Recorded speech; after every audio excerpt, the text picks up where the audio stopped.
시작하겠습니다. 네. 지난 시간에 서로마 제국의 멸망을 보면서 이제 중세 교회사로 접어들었었는데요. 그 중세 기독교를 집행했던 두 개의 제도가 있습니다. 수도원 제도하고 교황 제도예요. 수도원 제도는 우리가 이미 봤고 오늘은 교황 제도에 대해서 좀 알아보겠습니다. 교황이라는 말은 이제 파파라는 단어에서 나왔는데요.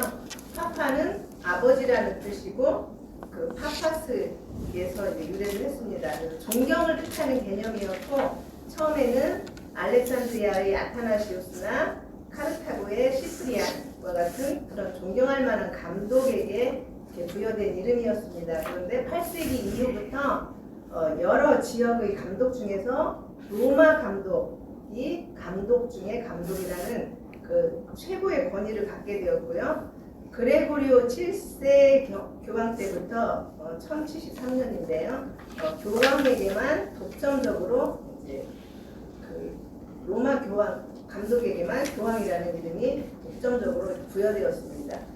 그래서 교황 제도의 이제 역사를 보면은요, 그 교회와 나라, 제국, 로마 제국과의 그런 관계에서 이렇게 생성되기 시작했는데요. 지난 시간에 말씀드렸듯이 서로마 제국이 476년에 용병대장 오토와 케르, 그래서 게르만족에 의해서 멸망당했죠. 그리고 그 게르만족은 여러 족속이 있었죠. 한 5개 우리가 봤었는데요. 서고트족, 동고트족, 부르근디족, 프랑크족, 롬바르드족, 반달족 그렇게 있었는데 다 거의 이제 몰락을 했고요. 이제 프랑크 왕국만이 계속 발전해서 그 중세 유럽 세계의 중심 세력이 됩니다. 그래서 유럽이 그 로마인들의 중심에서 게르만인들의 중심 그 세계가 되는 거죠. 그 프랑크족의 이제 첫 번째 왕국을 세웠던 메르딩거 왕조의 클로비스 왕. 클로비스 왕은 지난 시간에도 이제 말씀드렸었는데요. 부르근디 공주, 이미 기독교인이었던 그 왕국과 합병을 하게 되죠. 그리고 전쟁을 나가게 되는데 전쟁에서 승리를 하면 기독교로 개종을 하겠다. 그렇게 말을 했고 승리한 다음에 이제 귀족들과 그리고 병사들 3,000명이 합동 세례를 받았다고 했습니다. 그 클로비스 왕에 의해서 이제 프랑크 왕국이 세워졌는데요. 이 클로비스 왕이 이제 죽고 난 후에 왕권이 쇠약해졌습니다. 그래서 궁제 가문, 총리가 되겠죠. 궁제 가문이었던 피핀가로 이제 왕조가 넘어갑니다. 이 왕조의 이름은 이제 카롤린거 왕조입니다. 그 카롤린거 왕조의 피핀 3세가 그 전 왕조 자신의 이제 상관이죠. 메로빙거 왕조의 마지막 왕 7대릭을 강제로 폐위시키고 왕위에 오릅니다. 그러니까 왕위를 찬탈한 거죠, 궁제가. 그리고 나서 왕권을 이제 정당화시키기 위해서 그 롬바르드족 다른 게르만족을 토벌하고 교황청을 보호하면서 그런 후견자 역할을 합니다. 그리고 라벤나를 비롯한 중부 이탈리아 도시를 교황에게 헌납합니다. 그래서 이때부터 교황령이 시작되는데요. 그 사건을 피핀의 증여라고 합니다. 그때부터 이제 교황이 땅을 가지게 된 거죠. 그리고 피핀 3세의 그 후계자 아들이 사르마뉴 칼 대제라고도 하는데요. 이 사르마뉴가 중심 인물입니다. 이 프랑크 왕국의 로마의 아버지라 불리고요. 서유럽 전체를 군사적으로 이제 통일한 인물입니다. 그래서 오늘날의 북이탈리아, 프랑스, 벨기에, 네덜란드, 오스트리아, 헝가리, 독일의 그 라인강 전역 작센 지역을 정복합니다. 그러니까 그 게르만족, 프랑크족에 의한 그 유럽의 그 통일이 되겠죠. 그래서 당시 이 사르마뉴 칼 대제의 도움으로 그 로마 귀족들과의 교권 투쟁에서 승리한 교황 레오 3세가 800년에 성탄절날 이 사르마뉴에게 서로마 황제의 관을 씌워줍니다. 그러니까 이제 그 로마 제국이 멸망했잖아요. 근데 다시 이제 게르만 그 인이 프랑크인이 이제 그 제국의 왕이 되는 거죠. 그래서 교황이 황제를 임명하는 데 최초의 사건이었고요. 교황청과 프랑크 왕국의 정치적 결탁이 이루어집니다. 그래서 중세교회가 교회와 국가가 하나가 되는 그런 구도로 발전합니다. 이때 이제 로마 제국에서 이 프랑크 왕국의 사르마니가 왕권을 제국을 이제 다시 만들면서 이때부터 신성 로마 제국이라는 이름이 이제 시초가 되는데요. 이 신성 로마 제국은 원래 로마의 그런 정신을 이어받았다는 그런 뜻이 되겠죠. 그래서 기독교 국가를 계속 유지한다는 그런 뜻으로 신성 로마 제국이 탄생된 것입니다. 그런데 이 사르마뉴 사후에 다시 급속도로 붕괴되면서 이제 삼국으로 분열이 됩니다. 그래서 서쪽 프랑크, 서프랑크는 프랑스가 되고요. 동프랑크는 독일, 중부 프랑크는 이탈리아. 그래서 오늘날의 로마 제국이 게르만인들에 의해서 프랑크 왕국으로 변했고 그게 분열돼서 프랑스, 독일, 이탈리아 그렇게 된 겁니다. 네, 오늘날에 그렇게 된 거고요. 칼빈은 이제 이 사건을 말하기를 평가하기를 이 사르마뉴가 황제 즉위를 했고 황제에 즉위된 거, 이 로마 제국의 그 정통성을 이어받아서 게르만인이 황제에 즉위된 그 사건을 초대교회의 순수성을 잃게 된 교회 타락의 결정적인 사건이라고 칼빈은 말했습니다. 그러니까 정치와 교회가 하나 되면서 타락해 갔다는 것이죠. 그렇게 이제 교황제도가 나라와 손잡고 이렇게 발전을 하게 되는데 부패가 됩니다. 그래서 그 유력 가문을 통한 원자 쟁탈전 그리고 성적인 타락 그런 것들이 일어나는데요. 800년에 아까 말씀드렸죠. 사르마니에게 이제 황제의 관을 씌우고 신성 로마 제국을 탄생시킨 교황청은 약 5, 60년간은 그 교황의 대외적 위상이 유지되었는데요. 프랑크 왕국이 이제 쇠퇴되면서 교황권의 부패와 타락이 시작됩니다. 그래서 교황청 타락의 첫 징조는 요한 8세부터 시작됐는데요. 요한 8세는 872년부터 이제 교황이 돼서 10년간 있었던 사람인데요. 이 사람이 참혹한 죽음을 당했어요. 그의 재산을 노린 친척들이 그의 비서를 시켜서 독을 먹였다고 해요. 독약을 먹였는데 빨리 죽지 않자 망치로 머리를 부셔버렸다고 합니다. 이런 식으로 이제 교황들이 부끄러운 그런 타락의 기간이 이제 시작됐는데요. 약 80여 년에 걸쳐서 가장 부끄러운 타락의 기간이었다고 합니다. 그리고 스테판 6세의 경우에는 시체 재판, 시체 공예라는 그런 사건을 일으켰는데요. 전임 교황 호르무스스의 시체를 석판에서 꺼내서 시체에다가 교황 옷을 입히고 교황 좌에 앉히고 재판을 했다고 합니다. 그리고 나서 여러 가지 제목, 유죄 제목을 내리고 그 시체를 티비르 강에 던졌다고 합니다. 이후 한 세기 반 동안 44명의 교황과 대립교황, 비합법적인 교황의 싸움이 계속됐고요. 9명이 살해되고 9명이 해임되고 7명이 추방됐다고 합니다. 네. 근데 그 교황의 역사가 뭐 2000년이라고 한다면 이거는 정말 세발의 피라고 할까요? 엄청난 사건들이 많이 있었습니다. 이 교황 제도가 진행되는 동안. 그리고 또 성적인 타락에 의해서 창구 정치가 있었습니다. 포르노 정치라고도 하죠. 여자가 끼인 그런 정치죠. 세르기우스 3세 교황 때부터 시작돼서 요한 12세까지 한 60여 년간 계속됐었던 그런 정치인데요. 세르기우스 3세는 당시 적수였던 레오 5세와 크리스토퍼 1세를 살해하고 유력한 가문 테오피라스가의 지원을 받아서 교황 좌를 차지합니다. 그리고 그 가문의 딸 마로지아라는 그 여자를 정부로 두고서요 아들을 낳았습니다. 교황은 그 독신제도를 지켜야 되는데 독신을 지켜야 되는데 이렇게 아들을 낳았습니다. 정부가 있었고요. 그런데 세르기우스가 죽은 후에 이제 마로디아는 교황은 이제 정부였고 첫 번째 남편이 있었고 두 번째 남편이 있었습니다. 그러니까 세 명의 남자죠. 두 번째 남편 투스키아의 왕 귀도와 함께 요한 10세 교황을 살해합니다. 그리고 자신과 그 교황과 세르기우스 사이에 낳은 그 아들을 요한 11세로 이제 교황으로 올립니다. 그러나 이제 마로지아의 첫 남편의 아들인 알베릭이 자기 이복 형제인 교황 요한 11세를 축출하고 어머니 마로지아도 이제 죽음을 당하게 되는데요.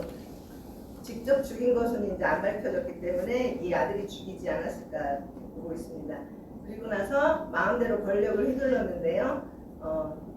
자신이 살아있는 동안 4명의 교황을 내렸다 올렸다 했다고 합니다. 그리고 이 알베릭이 임종시에 자신의 아들 옥타비안을 반드시 다음 교황으로 만들어달라는 그런 압력을 넣었다고 합니다.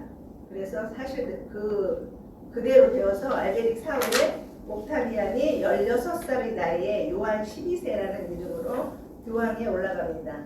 근데 그는 연애를 베풀어 사탄에게 축배를 들었고 대중 앞에 계속 그 사생활이 추문의 그런 연속이었다고 합니다. 근데 요한 12세가 이제 암살당함으로써 수치스러운 창부 정치는 이제 막을 내립니다.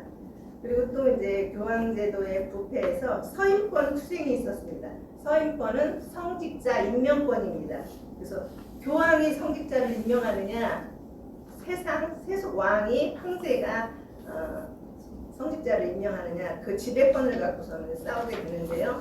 가장 대표적인 사건이 역사적으로 카누사의 굴욕 사건이라는 그런 사건이 있었습니다. 교황 그레고리 7세와 황제 하인리 4세가 교회의 성직자 임명권을 놓고 대립해서 발생하게 되는데요. 밀라노 지역에 이제 주교자리가 공석이 되었어요. 이 주교자리 임명권을 놓고 싸우게 된 거죠.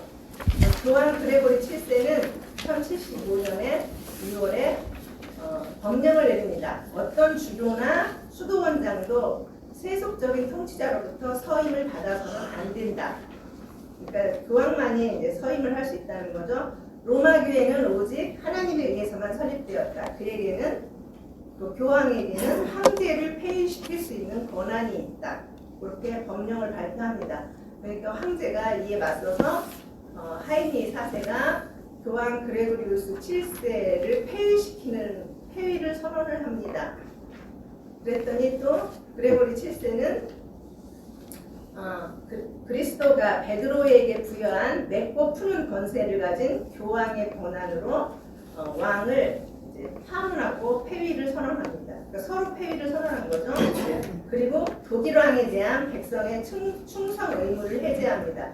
성부와 성자와 성령의 이름으로 그리고 성 베드로의 권위와 힘에 의하여 나는 국왕 하이니를 금령 아래 두노니 그가 독일이나 이태리를 통치하는 것을 금지시키노라. 그가 국왕으로서 복종을 받는 것을 금하노라. 이렇게 서로 이제 폐위를 시켰는데요. 이때 제후들이 교황 편을 듭니다. 그러는 바람에 국왕 황제가 왕이 이제 열세에 몰렸고요. 교황을 만나서 이제 파문을 취소하기 위해서 용서를 빌러 갑니다. 3일 동안 카노사라는 그 북부 이탈리아의 카노사라는 성문 앞에서 눈이 내렸는데요. 눈밭에서 참회복을 입고 용서를 빌었다고 합니다. 3일 동안. 그래서 교황이 황제를 용서하고 이제 파문에서 풀어줬던 사건이 있었는데요. 네. 카누사의 굴욕 사건, 그래서 유명합니다. 역사적으로. 그래서 이것은 교황 권력이 황제 권력보다 우위에 서게 되는 그런 전환기에 벌어진 상징적인 사건이었고요. 이 서임권 투쟁을 거치면서 교황권은 계속 강화 일로에 놓이게 됩니다. 그래서 교황의 수익권이 확립되었고 그 결과 로마 카톨릭은 완전히 타락하게 됩니다.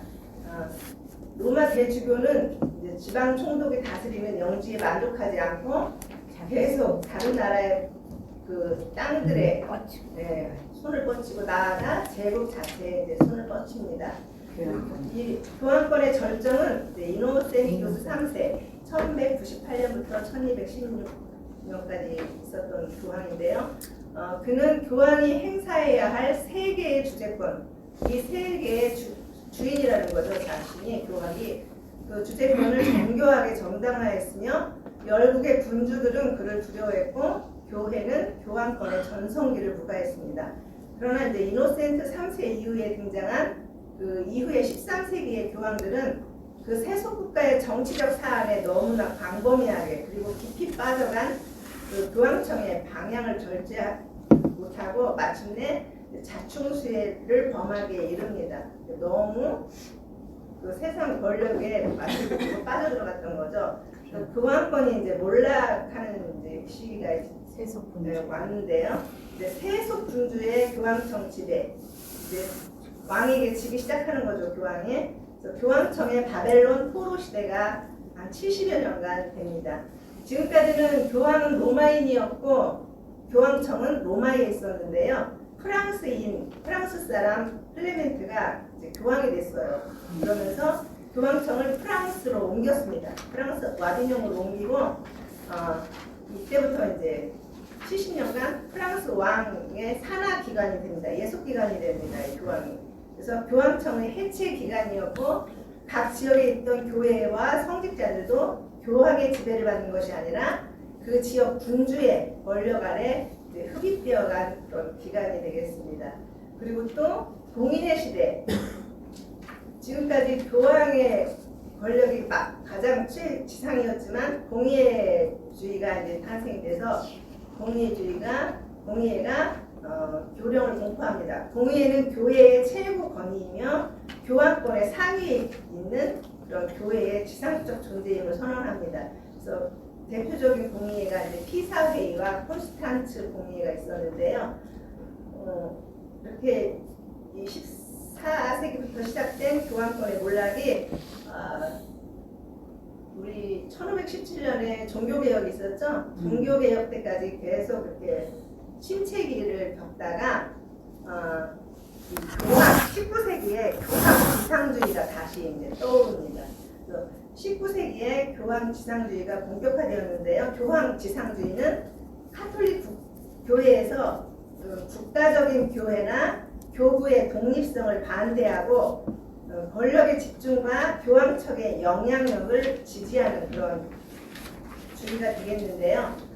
그 교회에서 교황의 권위를 축소하려는 경향이 이제 중세 말부터 형성되고 계속 교황권이 추락을 하니까, 그리고 또 1789년에 프랑스 혁명에서 반기독교 운동으로 교권이 위협을 받자 이에 대한 반작용으로 이제 이 카톨릭이 다시 자기네끼리 이제 뭉친 거죠. 그래서 교황 지상주의가 생겨났고요. 지금도 카톨릭은 교황 지상주의를 계속 이제 유지하고 있는 거죠. 이들이 말하는 이제 교황 제도의 그 핵심 교리를 이제 살펴보겠습니다. 이들이 주장하는 첫 번째로는 교황은 거룩하신 아버지라는 거죠. 그래서 교황청에서 일반적으로 쓰는 말을 거룩하신 아버지는 교황을 의미합니다. 2014, 예를 들면 2014년에 지금 프란체스코 교황이죠. 교황이 연설을 했는데 그 웹사이트, 바티칸 웹사이트에 들어가 보면 그 제목이 Address of the Holy Father 그랬습니다. 그래서 거룩한 아버지의 연설. 그러니까 교황이 아버지라는 겁니다. 우리 성경의 마태복음 23장 9절에 땅에 있는 자를 아버지라 하지 말라. 너희 아버지는 한 분이시니 곧 하늘에 계신 이십니다. 말씀하고 있죠. 그리고 이제 이들이 주장하는 게 수위권입니다. 수위권. 이 제1의 권한. 모든 주교 가운데 제1의 권한. 교황이 가진 권한을 말하죠. 그래서 교황은 교회의 머리라는 것입니다. 보이는 머리. 그래서 로마의 감독만이 교황이 되다 보니까 로마 교회에 또 수익권을 주게 됩니다. 뭐 알렉산드리아, 예루살렘, 안디옥 그런 교회가 아닌 로마 교회만이 제1의 교회라는 거죠. 그래서 원래 5개, 5대 교구인 로마, 예루살렘, 안디옥, 알렉산드리아, 콘스탄티노플 이런 교구들의 감독들은 동일한 지위를 가졌었는데요. 이제 로마 교회만이 베드로와 바울이 설교했고 순교한 곳이며 서방에서는 유일하게 사도가 세운 교회이기 때문에 로마 주교는 서방의 총대 주교뿐만 아니라 베드로의 계승자이기 때문에 교회 전체 문제에 대한 판단할 수 있는 권한이 있다고 주장을 했습니다. 그래서 로마 교회에 이제 수익권을 줬는데요. 교황 갈리스도 1세 217년에서 5년간 올라있던 그런 갈리스도 1세는 베드로에 대한 예수의 말씀 마태복음 16장 18절 내가 반석 위에 내 교회를 세우리니 음부의 권세가 이기지 못하리라 이 말씀을 가지고 예수는 그 로마 주교가 베드로의 후계자와 관련된 것이라고 이제 표명을 하면서 로마 주교의 수익권을 정식화시켰습니다. 예. 그리고 또 이제 베드로 자신들이 베드로의 이제 후계자라고 하다 보니까 베드로한테 또 제1의 권세를 주는 겁니다. 예. 마태복음 16장 19절에 천국 열쇠를 주시면서 맺고 푸는 권세를 주셨잖아요. 그래서 예수는 베드로 위에 교회를 세우시고 베드로에게 열쇠를 맡김으로써 모든 사람들에게 이 문을 통과할 수 있는 가능성을 열어주셨다. 그러면서 베드로를 높이고 있는 거죠. 그래서 예수님이 부활하신 후 또 배신했던 베드로에게 찾아오셔서 그의 고백을 듣고 내 양을 치라는 지상 명령을 맡기셨다. 그래서 베드로가 12사도 가운데 가장 힘이 되는 지위를 받았다고 주장하면서 그 그리스도로부터 교황으로서의 수익권을 받았으므로 이제 베드로가 첫 번째 교황이라는 거죠. 네, 그러면서 지금의 교황은 계속 베드로를 이어받아서 지금 현재 프란체스코가 266대라는 거죠. 그래서 로마 교황의 수익권을 이제 확정한 것이 제1차 바티칸 공의회입니다. 1870년에 로마 교황의 수익권을 규정했고요. 그 정점에 이르렀고요. 제2차 바티칸 공의회는 1965년에 주교직의 본질과 권한을 확언하면서 동시에 교황이 주교단의 머리이며 대표임을 강조했습니다. 그래서 주교단은 오직 교황과 함께 일치해 있을 때에만 그 존재가 확인된다고 이렇게 역설했습니다. 그래서 로마 교황의 수익권을 이렇게 규정을 한 거죠.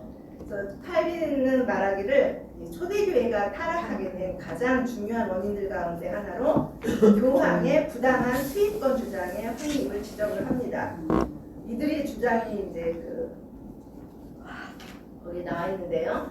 교황을 지상에 있는 최고의 교회의 최고 머리이자 전 세계의 보편적 주교라고 정의하고 이를 바탕으로 교리를 판단하고 정의하고 법률을 규정하는 것, 재판을 행하는 것이나 모든 사건에 대한 최고 재판권이 오직 로마 대사제들의 수중에 있었다. 이렇게 주장하고 있잖아요. 거기에 대해서 칼빈은 이런 로마 교황의 수익권 주장은 성경적인 근거를 결여하고 있을 뿐만 아니라 하나님의 백성들에게 독재를 행사함으로써 그리스도의 나라를 분산시키고 황폐하게 만들며 모든 교회를 혼란에 빠뜨리고 목회의 직무를 강도짓으로 바꾸는 죄악이라고 비난합니다. 칼빈이 이렇게 강조했던 것은 바람직한 교회 제도는 그리스도의 통치권을 가중하고 이를 최대한 교회 안에서 구현하는 그런 성경적 제도를 가장 성경적이고 바람직한 제도로 보는 거죠. 그래서 교황권의 그런 잘못된 비성경적인 것을 비판하고 있습니다. 그리고 또 이들이 주장하는 거 교황이 그리스도의 대리자라는 거죠. 로마 교황은 그리스도의 대리자다. 그래서 이들이 주장하는 것을 제가 여기다 써놨는데요. 현세 교회에서 그리스도를 대리하는 분은 교황이십니다. 교황 성화께서는 교황 성화께서는 로마의 본주교로서 성 베드로를 계승하시고 또 베드로처럼 그리스도의 대리자로서 온 세상의 모든 천주 교회를 다스리십니다. 그러므로 교황 성화께서는 베드로의 후계자이시며 그리스도의 대리자이시지 결코 신자들이나 성직자들의 대표자가 아니십니다. 이렇게 써 있습니다. 그리고 이제 교황 무류성, 교황 무오설입니다. 교황은 잘못을 저지르지 않는다는 거죠. 그래서 1870년에 제1차 바티칸 공의회에서 로마 교황은 신앙과 도덕에 관한 교리를 확정적 행위로 정리하며 선포할 때 교황은 직무상의 무료성을 향유한다. 잘못을 저지르지 않는데요. 예수께서는 사도들 중에서 으뜸인 베드로에게 베드로 내가 이 반석 위에 내 교회를 세울 터인즉 죽음의 힘도 감히 그것을 누르지 못할 것이다 라고 말씀하심으로써 당신이 세운 가톨릭 교회가 세상 끝날까지 죽음의 힘, 즉 오류와 이단 세력에 물들지 않고 굳건히 하나의 진리를 지킬 것임을 예언했다고 주장하고 있습니다. 그래서 제1대 교황인 이 베드로 사도는 주님으로부터 교리에 관하여 보호하자는 교회의 권위를 받으셨고 이는 제2대, 3대 쭉쭉 나가서 제265대인 오늘날까지 그 권위가 옹호되어 오고 있는 것입니다. 교황의 절대 무호성에 관한 교리는 바티칸 공의에서 정의되었으므로 감히 교황의 절대 무호성을 부인하는 자가 있다면 그가 바로 이단이다. 이렇게 카톨릭에서 주장하고 있습니다. 과연 베드로가 우리와 똑같은 사람이고 그 많은 자녀들을 가졌는데 베드로의 성경에 이렇게 많이 나와 있는데 이들은 베드로를 그리스도로 대비하고 있습니다. 제가 결론을 내리겠습니다. 교황제도는 모두 비성경적입니다. 지금까지 살펴보았듯이 그들이 주장하는 교황에게 부여된 그리스도의 대리자로서의 지위나 수익권, 무호성의 교리는 인간인 교황 스스로를 높이고 우상으로 만드는 터무니없는 교만과 방자함의 극치입니다. 주님의 교회가 그리스도를 증거하는 하나님의 계시 말씀 위가 아니라 한 인간 위에 지어졌다는 주장은 그리스도의 가르침에 대한 모독이요 변질입니다. 교회가 그리스도를 낮추면 성직자를 높이게 되죠. 교회의 머리는 그리스도이시죠. 인간 교황을 높이는 카톨릭은 거대한 우상 숭배의 조직체라고 할 수 있겠습니다. 아멘.